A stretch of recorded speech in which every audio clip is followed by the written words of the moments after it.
नमस्कार, शब्द साची विंध्य के इस समाचार बुलेटिन में आपका स्वागत है। मैं हूं आपके साथ नियाजिया। शुरुआत करते हैं हेडलाइन से।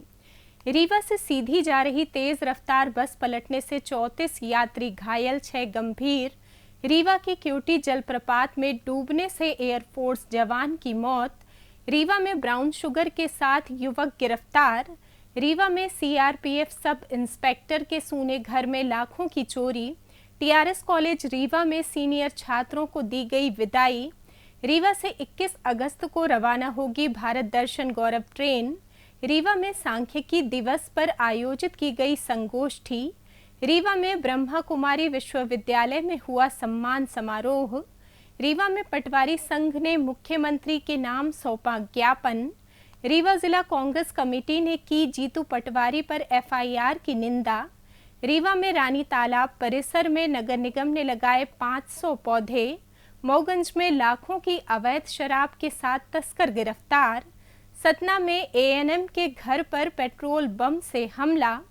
सतना में बस पलटने से 12 यात्री घायल, खिड़की से निकाले गए लोग। और एमपी में अगले 24 घंटे में 20 जिलों में हैवी रेन का अलर्ट। जादू देखा है, हम दिखाते हैं। आप सोचिए, हम बनाते हैं। अपने घर या ऑफिस को सजाएं मनपसंद डिजाइन के कस्टमाइज वॉलपेपर्स, ब्लाइंड्स, पेंटिंग्स और लेजर कटिंग से बनी आकर्षक चीजों से।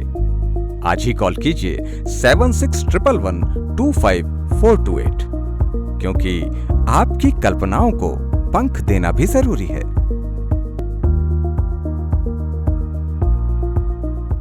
अब खबरें विस्तार से।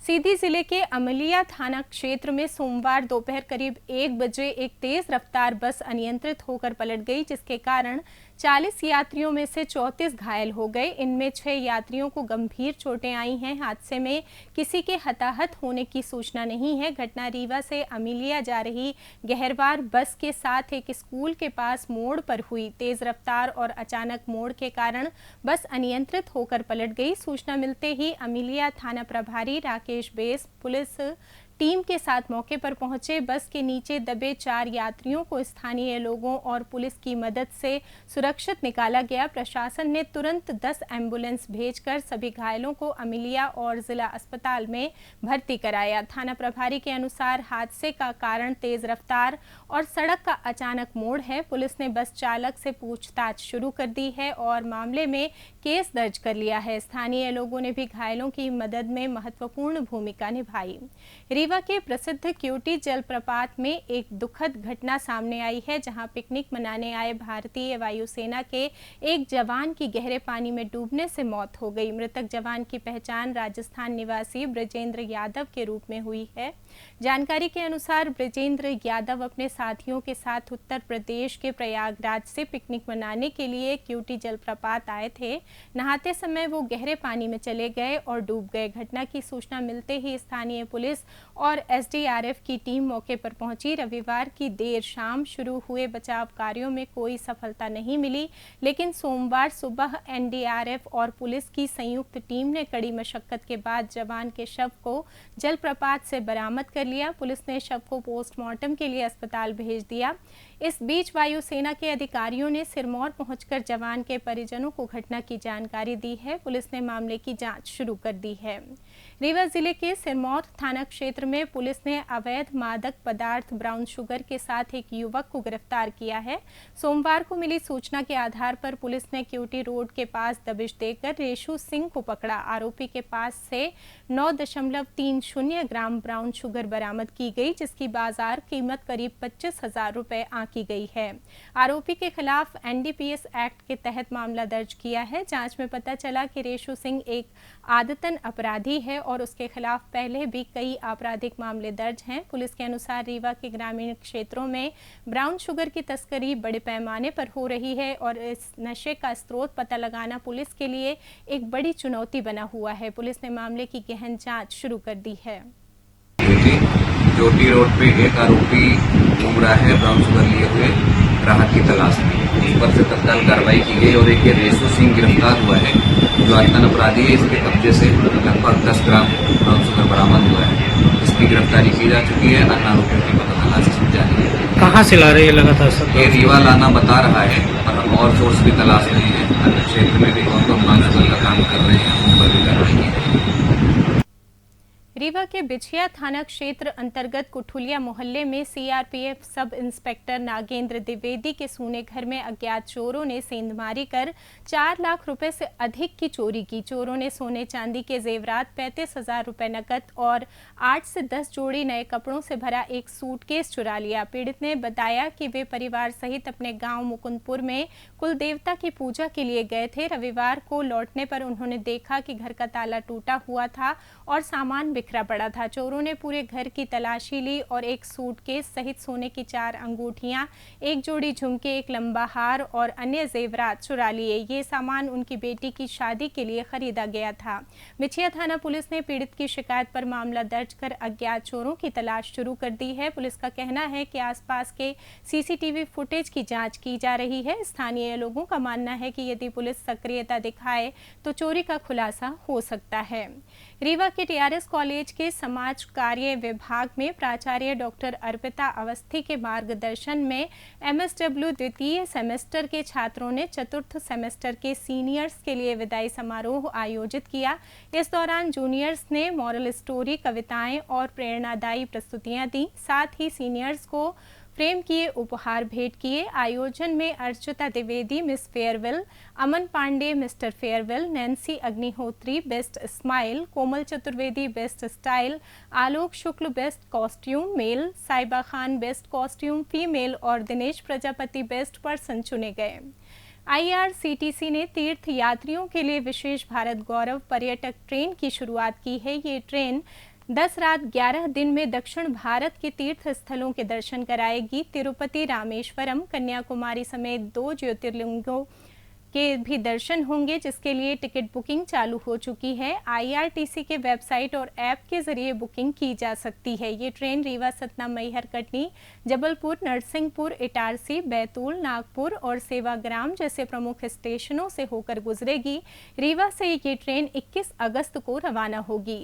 रीवा में राष्ट्रीय सांख्यिकी दिवस के अवसर पर राष्ट्रीय प्रतिदर्श सर्वेक्षण क्षेत्र कार्यालय में संगोष्ठी का आयोजन किया गया। इस कार्यक्रम में पद्म विभूषण से सम्मानित महान सांख्यिकीविद प्रोफेसर PC महालनोबिस की जयंती पर उनकी पुण्य स्मृति में विशेष परिचर्चा की गई। समारोह की अध्यक्षता कार्यालय प्रभारी अजय कुमार ने की।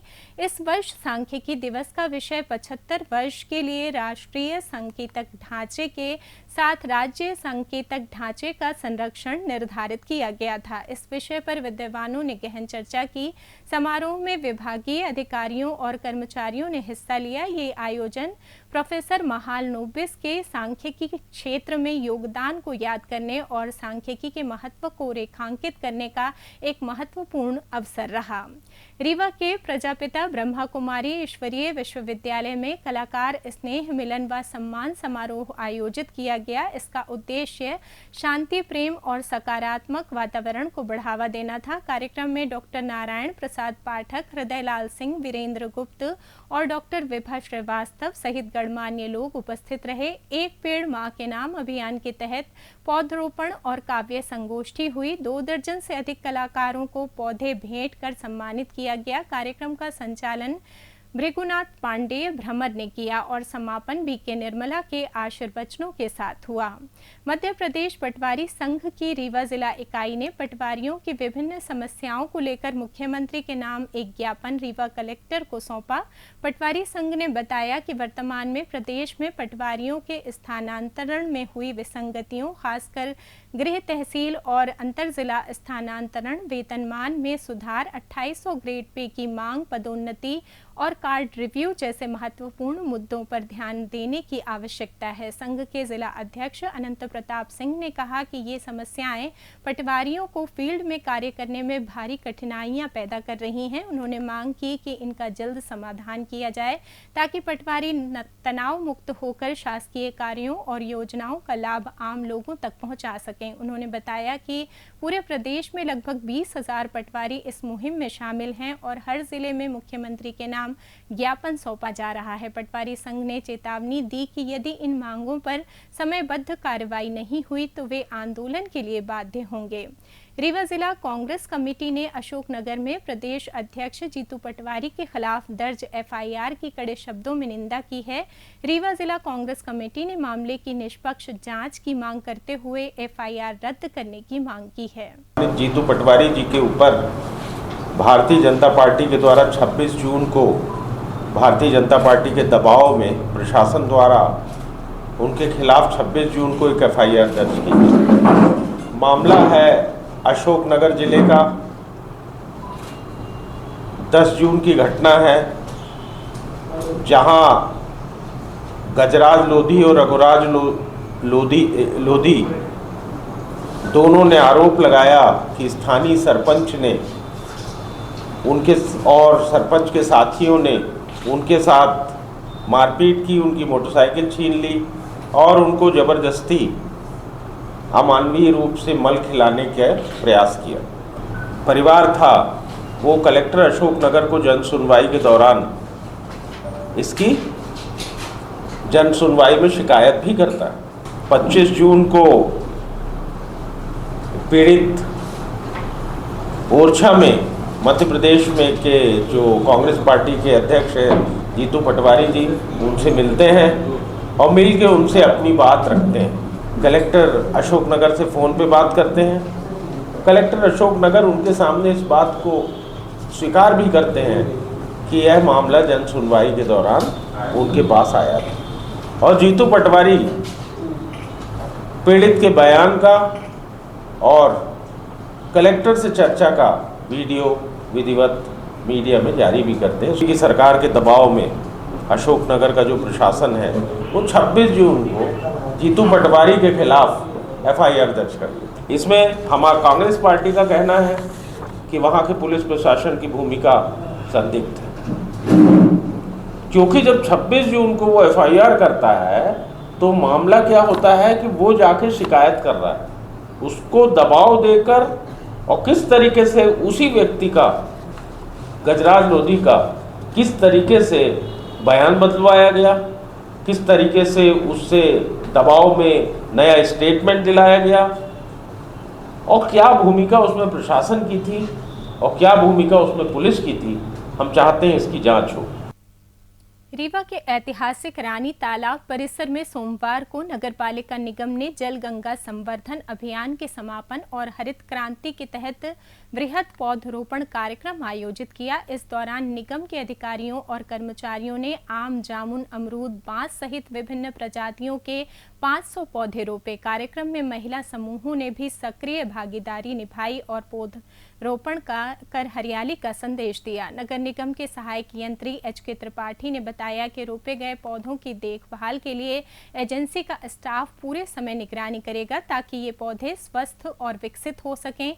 ये पहल पर्यावरण संरक्षण और शहर को हरा भरा बनाने की दिशा में महत्वपूर्ण कदम है। नगर पालिका निगम रीवा द्वारा जो है जल गंगा संवर्धन अभियान के आज अंतिम दिन में बृहद वृक्षारोपण है। साथ में इसमें हमने महिलाओं की भागीदारी सुनिश्चित किया है। हमारे जो SSG हैं उनके द्वारा महिलाओं ने बहुत सारे पेड़ लगाए, तो इस तरह से हम लोग हरित क्रांति भी इसी महिलाओं की भागीदारी से शुरू कर रहे हैं और हम लोग आज जल गंगा संवर्धन अभियान में वृक्षारोपण के कार्य को महत्व देते हुए आज बृहद रूप से कम 500 पौधे लगाने का लक्ष्य रखा है और हम लोग इस पौधारोपण करके एक पर्यावरण को स्वस्थ बनाने का प्रयास। मऊगंज जिले में हनुमना पुलिस ने अवैध शराब तस्करी का बड़ा भंडाफोड़ किया है। 29 जून की रात मुखबिर की सूचना पर कार्रवाई करते हुए पुलिस ने पारदेश्वर मंदिर के पास एक बोलेरो वाहन से करीब 359 लीटर अवैध शराब जब्त की। इसकी कीमत 1,73,000 रुपए आंकी गई है। साथ ही 10 लाख रुपए कीमत की बोलेरो भी जब्त की गई। थाना प्रभारी अनिल काकड़े के नेतृत्व में हुई इस कार्रवाई में 35 पेटी देसी प्लेन मदिरा, 3 पेटी जीनियस शराब और 2 पेटी अंग्रेजी शराब बरामद की गई। वाहन चालक राकेश गुप्ता निवासी हनुमना को गिरफ्तार किया गया। पूछताछ में राकेश ने खुलासा किया कि वो ये शराब उत्तर प्रदेश के कोरांव से बिक्री के लिए ला रहा था लेकिन उसके पास शराब के वैध दस्तावेज नहीं थे। सतना जिले के नागौद कस्बे में रविवार सोमवार की दरमियानी रात करीब 3 बजे अस्पताल चौराहा स्थित एएनएम रमा गौतम के सरकारी आवास पर पेट्रोल बम से हमला हुआ। इस हमले में घर के बाहर खड़ी कार में आग लग गई, जिससे इलाके में हड़कंप मच गया। तेज धमाके की आवाज से रमा गौतम और उनके बेटे उज्जवल की नींद खुली, लेकिन दहशत के कारण वे बाहर नहीं निकले और तुरंत नागौद थाना प्रभारी अशोक पांडे को सूचना दी। सूचना मिलते ही पुलिस और दमकल की टीम मौके पर पहुंची और स्थानीय लोगों की मदद से आग पर काबू पाया गया। जांच में पता चला कि कुछ दिन पहले उज्जवल गौतम का कार्तिकेय सिंह नामक युवक से विवाद हुआ था। पुलिस को शक है कि इसी रंजिश के चलते कार्तिकेय ने अपने 2 साथियों के साथ मिलकर ये हमला किया। इलाके के सीसीटीवी फुटेज में 3 नकाबपोश युवक भागते नजर आए हैं। शिकायत पर पुलिस ने संदिग्धों की तलाश शुरू कर दी है और मामले की गहन जांच कर रही है। सतना में सोमवार सुबह सतना चित्रकूट स्टेट हाईवे पर पोड़ी गांव के पास बस पलटने से 12 यात्री घायल हो गए। सभी यात्रियों को मामूली चोटें आई हैं। प्रत्यक्षदर्शियों के अनुसार सामने से आ रहे एक 4 पहिया वाहन को बचाने की कोशिश में बस अनियंत्रित होकर पलट गई। हादसा सुबह करीब 11 बजे हुआ, जब बस बिरसिंहपुर से सतना की ओर जा रही थी। सूचना मिलते ही कोठी थाना पुलिस और स्थानीय लोग मौके पर पहुंचे। पुलिस और राहगीरों ने मिलकर बस में फंसे यात्रियों को खिड़कियों के रास्ते सुरक्षित बाहर निकाला। घायलों को तत्काल कोठी सामुदायिक स्वास्थ्य केंद्र में प्राथमिक उपचार के लिए भेजा गया। घटना की जानकारी मिलने पर राज्य मंत्री प्रतिमा बागरी ने स्वास्थ्य केंद्र पहुंचकर घायलों का हाल जाना, उनके उपचार का जायजा लिया। पुलिस ने हादसे की जांच शुरू कर दी है। मौसम की बात करें तो मानसून के एक्टिव होने के बाद से ही मध्य प्रदेश में तेज बारिश का दौर जारी है। बुंदेलखंड का केदारनाथ कहे जाने वाले जटाशंकर धाम में बारिश के बाद झरना बहने लगा है। बारिश का पानी पहाड़ों से होकर भोलेनाथ की प्रतिमा के पास से निकलता है। ये नज़ारा बेहद आनंदित करता है। भोपाल, इंदौर, ग्वालियर, उज्जैन समेत 25 से ज्यादा जिलों में बारिश का दौर बना हुआ है। मौसम विभाग ने अगले 24 घंटे में 20 जिलों में हैवी रेन यानी भारी बारिश का अलर्ट जारी किया है। मौसम विभाग के अनुसार जिन जिलों में भारी बारिश होने की चेतावनी दी गई है उनमें ग्वालियर, श्योपुर, शिवपुरी, गुना, अशोकनगर, विदिशा, सागर, रायसेन, राजगढ़, शाजापुर, आगरमालवा, मंदसौर, नीमच, दमोह, निवाड़ी, टीकमगढ़, छतरपुर, पन्ना, मंडला और बालाघाट शामिल हैं। इसी के साथ ये समाचार बुलेटिन समाप्त हुआ। कल फिर मिलेंगे नई खबरों के साथ। जुड़े रहिए शब्दसाची विंध्य से और विंध्य से जुड़ी तमाम खबरों के लिए हमारे चैनल को सब्सक्राइब कर दें। अपने आसपास की खबरें हम तक पहुंचाने के लिए स्क्रीन पर दिए नंबर पर आप संपर्क भी कर सकते हैं। धन्यवाद।